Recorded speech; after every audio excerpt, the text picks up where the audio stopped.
નાણસ્વામી બાપુ, કાનદાસ બાપુની હારે જેને ભજન કર્યું હોય, તબલા ઉપર સંગત કરી હોય, એવો સાહેબ ભજન પ્રેમી આત્મા એવો સબીર ઉસ્તાદ આપણી વચ્ચે નથી રહ્યો સાહેબ. દુઃખની સાથે મારે કહેવું પડે, આ જગત છોડી આત્મા વયો ગયો સાહેબ.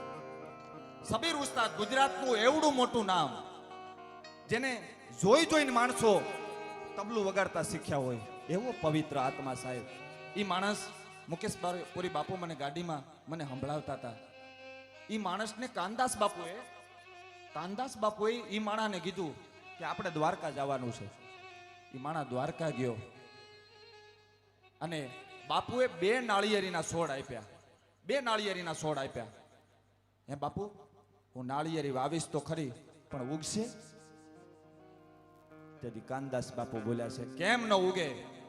હું આ ધરતીનો ઈ બાવલિયો છું કે પેન્ટ અને બુશર્ટ પહેરેલા હોય ને એને ભગવું પહેરાવતા આવડે છે. હું આ એક ધરતીનો બાવલિયો છું. ભલામણ ઈ ભજનમાં તાકાત છે.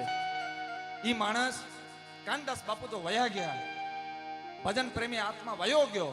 એના પછી ઈ માણા ઈ નાળિયેરી જોડે જાય અને સાહેબ બથ ભરી અને રોયો છે. સાહેબ બથ ભરી અને રોયો છે. અફસોસની સાથે કહેવું પડે છે, ઈ બથ ભરીને રોયો ને સાહેબ. ઈ માણસ એવું આ તબલચી એવું તબલામાં દુનિયામાં એવી આ તબલામાં ટેરવા આપ્યા સાહેબ. આખા કલા જગતને સાહેબ રોવડાવીને વયો ગયો. સાહેબ રોવડાવીને વયો ગયો.